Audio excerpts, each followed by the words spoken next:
Dzień dobry Państwu, nazywam się Łukasz Neter i mam przyjemność przenieść Państwa w niezwykłą mazurową opowieść. Mazur jako polski taniec narodowy wywodzi się z tak zwanej rodziny tańców trójmiarowych. Muzyczna forma mazura, tak jak i na przykład oberka czy krakowiaka, rozwijała się dzięki ludowym melodiom granym przez kapele ludowe, którym bardzo często towarzyszył śpiew.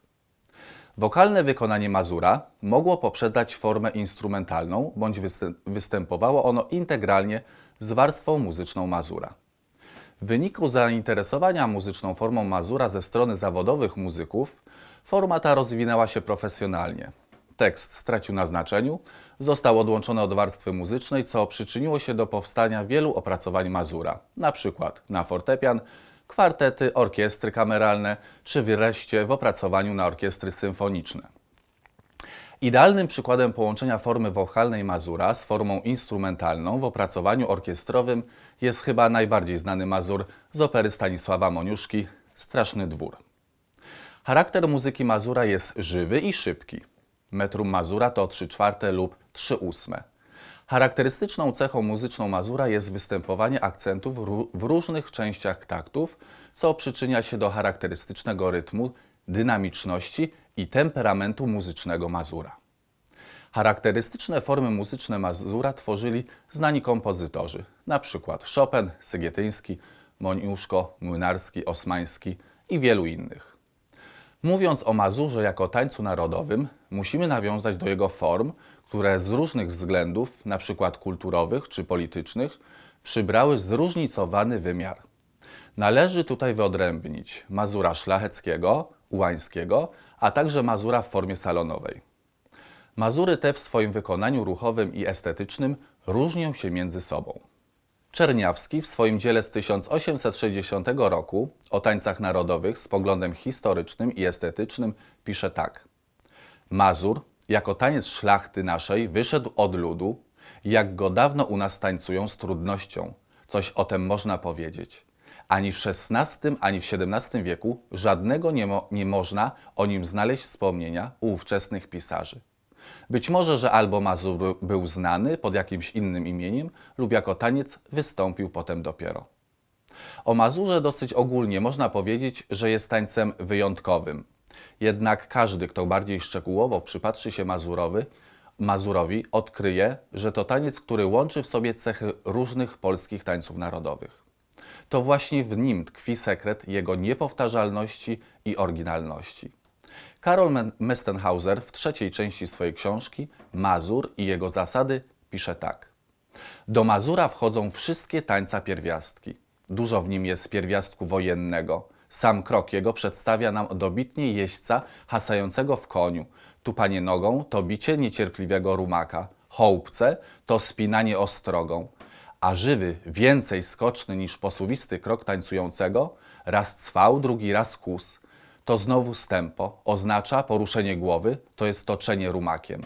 Jeździec raz zręcznie zawraca, to znowu rozbieżony na miejscu osadza, zatrzymując się nagle, pod kłówką w tak palnąwszy. Młodzieniec, trzymając dziewicę prawą ręką za jej lewą, lekko ją za sobą unosi, jakby na koniu uprowadzał. Ona zaś trochę się ociąga, tocząc walkę miłości z przyrodzoną niewiast naszych wstydliwością. Nareszcie po niedługiej podróży rycerz wpół ją chwyta i zakańcza kółkiem wirowym znak połączenia dokonanych ślubów, to kółko rodzinne. Jest więc w nim i pierwiastek miłości w 3 przechodach, jako oblubieńców, narzeczonych i połączonych, z wyraźną wszakże przewagą poetyczną Słowian miłości narzeczonych.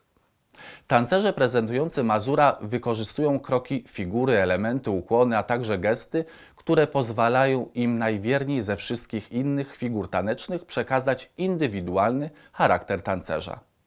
Mazurzysta tworzy własne wariacje, etiudę, tak aby zachwycić swoją widownię, potencjalną narzeczoną lub konkurentów.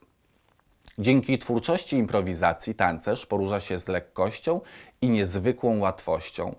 Może nadać tańcu własny charakter. Ma do dyspozycji gamę zróżnicowanych i wyjątkowych kroków.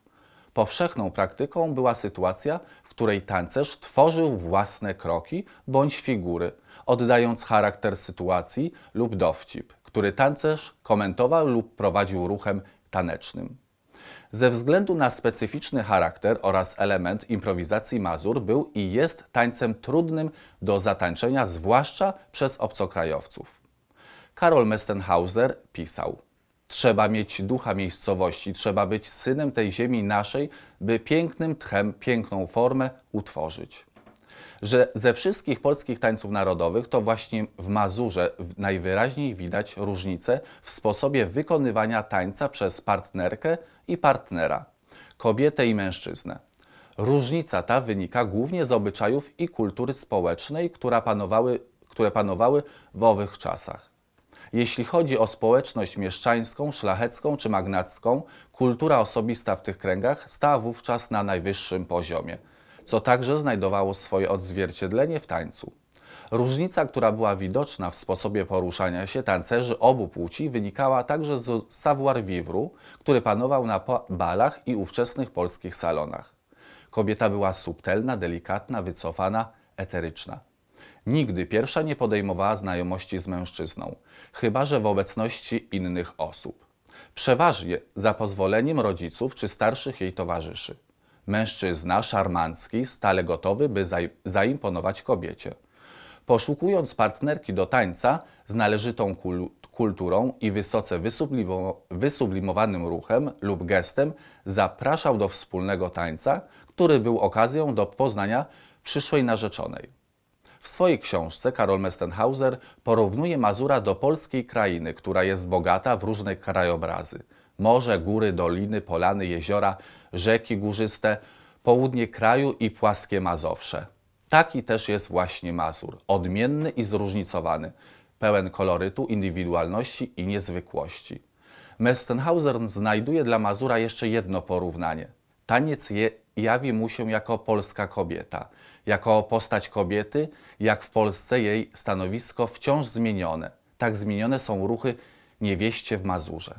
Mazur dla polskiej kobiety jest niby historią jej życia, jest niby jej duszą, jej sercem, które co chwila jakby się radem z miejsc i osoby wciąż się kieruje i zwraca gdzie indziej. Znana zalotność jest Polek, znana zarazem ich zmienność.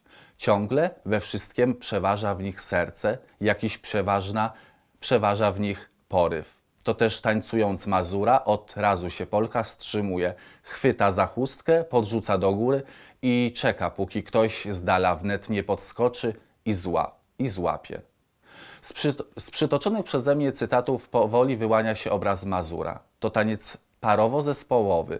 Nie oznacza to bynajmniej, by w jego tanecznej tematyce brakowało momentów na popisy solowe, podczas których tancerz ma do dyspozycji bardzo szeroką gamę stałych figur. Mazur to taniec pełen zapału i życia. To taniec wojowniczy, a zarazem miłosny. Każdy tancerz prezentujący Mazura porusza się z właściwym sobie wyrazem i charakterem, będącym odzwierciedleniem jego wnętrza, duszy.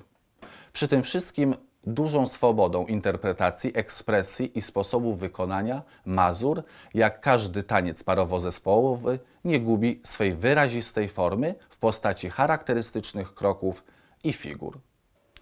Zobaczmy fragment Mazura z opery Halka w wykonaniu tancerzy baletu Teatru Narodowego, w którym niezwykle umiejętnie, z odpowiednim wyrazem, kunsztem i inscenizacją zaprezentowano Mazura szlacheckiego.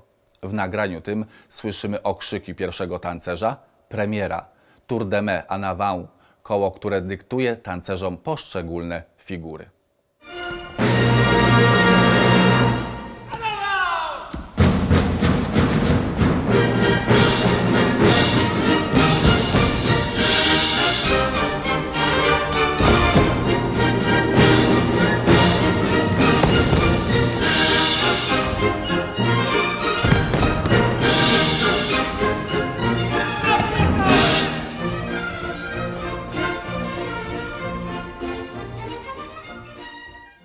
W efekcie różnych historycznych i kulturowych splotów zdarzeń Mazur został wyniesiony przez szlachtę na polskie dwory, salony i bale. Co więcej, zaczął przekraczać granice Polski.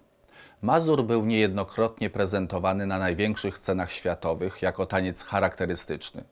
Z kolei Mazur Ułański wędrował za granicę Polski wraz z polskimi żołnierzami, pomagając im pielęgnować patriotyzm i tożsamość narodową. Poznając historię Mazura, widzimy, iż jego zróżnicowanie jest ogromne, co oczywiście ma olbrzymie znaczenie i wpływ na sposób rozróżniania i wykonywania kroków mazurowych. Przyjęło się, iż Mazur jako taniec, który został rozpowszechniony poza granicami Polski, jest tańcem, w którym kroki taneczne mają także nazewnictwo francuskie. Rozważając temat genezy Mazura, należy przypomnieć, że jego nieodłącznym elementem jest indywidualność wykonywania tego tańca, czyniąca go tak niepowtarzalnym i charakterystycznym. Nasuwa mi się tutaj jedno słowo – ekspresja, która co prawda jest związana z każdą sztuką, ale chyba przede wszystkim ze sztuką taneczną, nadająca tańcu metafizyczną wartość. Ekspresja wyrażana podczas tańczenia Mazura jest oczywiście ściśle powiązana z wykonawcą tańca. Ważne jest to, kto tańczy, kobieta czy mężczyzna, w jakim wieku są tancerze, gdzie i przy jakiej okazji wykonywany jest taniec. Oczywiście na ekspresję wykonywania Mazura niebagatelny wpływ ma również kostium, w którym tańczy się Mazura. Czy jest to kostium z okresu księstwa warszawskiego, czy kontusz szlachecki, czy po prostu współczesny kostium wizytowy, wykorzystywany na balach czy przyjęciach. W swojej książce Karol Mestenhauser nawiązuje do sposobu wykonywania Mazura, co za tym idzie do ekspresji, uczuć, wrażeń i techniki tanecznej Mazura. Wyrobienie zręcznych i wdzięcznych ruchów w Mazurze osiąga się przede wszystkim za pomocą specjalnych ćwiczeń, a następnie przez zastosowanie przy nauce kroków mazurowych właściwych poruszeń całego ciała, zgodnych z poruszeniami nóg, które nauczyciel jednocześnie winien wskazać uczniowi. Bardzo istotną rolę w tańczeniu Mazura odgrywa temperament tancerza. Wskazane jest ukazanie charakteru i osobowości mazurzysty. Jednakże z wielką uwagą na to, ażeby jego gesty, ruchy i kroki nie stały się zbyt przerysowane, co spowoduje karykaturę tego niezwykłego tańca. Dość istotną rolę odgrywa także muzykalność tancerzy i znajomość nomenklatury mazurowej, co ułatwi improwizację. Dzięki temu tańczący przedstawi esencję kunsztu tanecznego, ale również dobrego wychowania i kultury osobistej. Zobaczymy kolejną odsłonę Mazura, tym razem Mazura Ułańskiego w wykonaniu baletu Państwowego Zespołu Ludowego Pieśni i Tańca Mazowsze imienia Tadeusza Sygityńskiego w choreografii niedawno zmarłego mistrza Witolda Zapały. Mazur Ułański w swoim stylu wykonawczym bardziej niż Mazur szlachecki jest, można powiedzieć, ułożony, mniej w nim ekspresji i improwizacji, a także wątku zabawowego. W końcu był tańczony przez niezwykle porządnych, dobrze wychowanych, o wysokich manierach ułanów. Zresztą sami Państwo zobaczcie.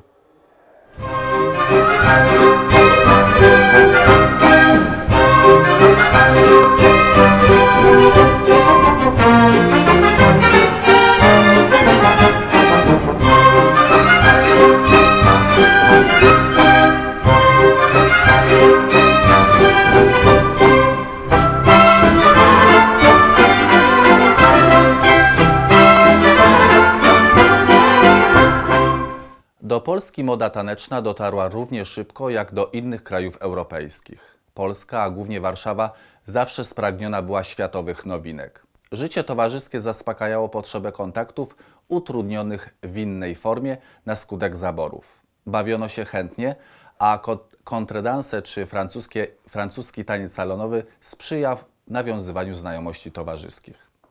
Każdy bal organizowany w ówczesnych czasach podlegał określonym zasadom i konwenancjom. Organizacja i prowadzenie balów była do siebie bardzo podobna. W warszawskich klubach przed każdym balem tworzono specjalny komitet zabawowy, który wydawał zaproszenie i sporządzał listę osób mających znaleźć się na balu, zwracając uwagę na to, aby liczba dam i kawalerów była taka sama. Następnie dla dam przygotowywano karnety do wpisywania nazwisk kolejnych partnerów. Dla wodzirejów robiono kokardy, a dla premierów poszczególnych kar, jeśli to było konieczne, przygotowywano również przypinane numery. Komitet układał również bardzo starannie program balu. Ustalał kolejność tańców i innych atrakcji, wybierał także dyrektora balu. Wczytując się w literaturę dotyczącą tańców salonowych, która została napisana przez mistrzów tematów takich jak Gawlikowski, Mestenhauser czy Czerniawski, można śmiało postawić tezę, iż karo-mazurowe jako polska forma tańca salonowego wyrosła z europejskiego kontredansa w okresie romantyzmu. Strukturę tańca czteroparowego zaczerpnięto z kadryla. Później kontynuowano to także w kontredansie. Do mazura wprowadzono figury zaczerpnięte z francuskich kadryli na 4 pary, które odpowiednio do danej figury ustawiały się na właściwych miejscach, w liniach w formie kwadratu, zachowując w tańcu właściwy dla mazura charakter. Nazwa kara mazurowego wywodzi się od nazwy jednej z figur pochodzącej z kontredansu – karo. Salonowy mazur zawdzięcza swoją nazwę francuskim tańcom salonowym, łącząc je z nazwą ludowego bądź narodowego tańca, jakim jest oczywiście mazur. Można powiedzieć, iż karo mazurowe jest syntezą europejskiej i polskiej tradycji tanecznej przeniesionej na sale balowe. Można też zaryzykować tezę, iż nazwę formy polskiego tańca salonowego zawdzięczamy Francuzom lub szeroko mówiąc Europie. Oczywiście karo mazurowe jest formą polskich tańców salonowych, a jego charakterystyczna rdzenna forma została dokładnie opisana w krokach i figurach mazurowych przez Karola Mestenhausera.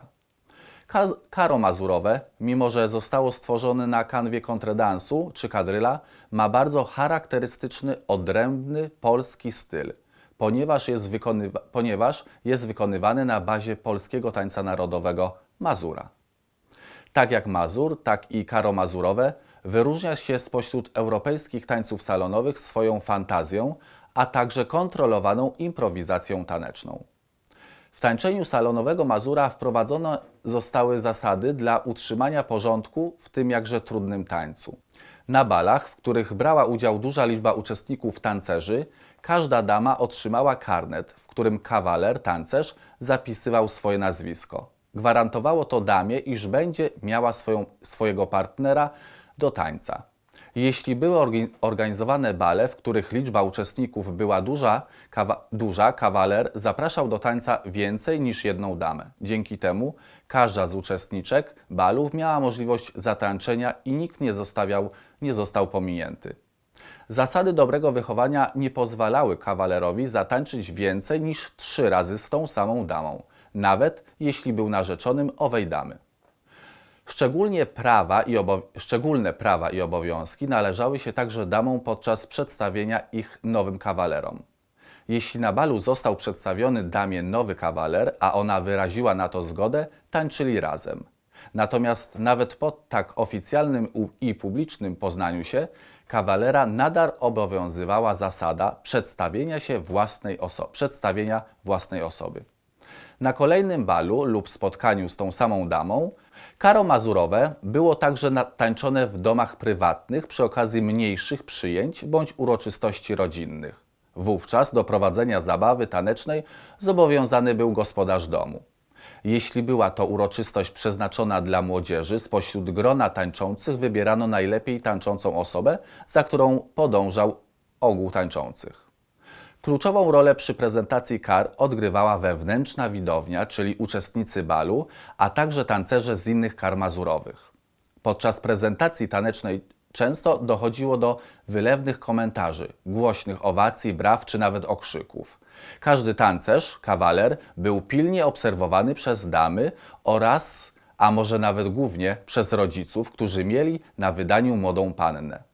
Podczas tańczenia mazura odbywał się jawny sprawdzian kawalerów, ich zręczności, zdolności rytmiczności, męstwa i fantazji. Sprawny i dobry tancerz był postrzegany przez rodziców i pannę jako najlepszy kandydat na męża. Po prezentacji pierwszego kara przypadał czas na pokazy innych tancerzy i kar, które oczywiście również budziły ogromne zainteresowanie i chęć uczestnictwa w zabawie tanecznej. Kara mazurowe były oczywiście wcześniej starannie przemyślane i przygotowywane. Niejednokrotnie zdarzało się, że grupa tańczących spotykała się nawet przez ponad rok, by przygotować się na planowany bal. Próby odbywały się w prywatnych salonach lub domach tancerzy, gdzie dobierano do odpowiednie figury i kroki tak, aby zachwycić i wzbudzić zazdrość swoim kunsztem tanecznym. Tancerze dbali o sylwetkę, szlifowali warsztat poprzez regularną naukę, poznawania kroków oraz ćwiczenia techniki tańca klasycznego czy ludowego lub charakterystycznego. Czteroparowe prezentacje taneczne to nie tylko dobra znajomość kroków i figur Mazura. W karze mazurowym liczyło się coś więcej. W miarę rozwijania się tradycji tańczenia czteroparowego Mazura coraz silniejszy nacisk kładziono także na odpowiednią dramaturgię i inwencję twórczą tancerzy. Taniec nie mógł pozostać wyłącznie syntezą kroków i figur. Musiał posiadać przemyślaną i zaplanowaną treść, która mogła być odczytana i zrozumiana przez obserwującą widownię. Wykształcenie w zakresie sztuki tanecznej mówiło wiele o pochodzeniu, o klasie społecznej i kulturze, którą prezentowały osoby z wyższych sfer.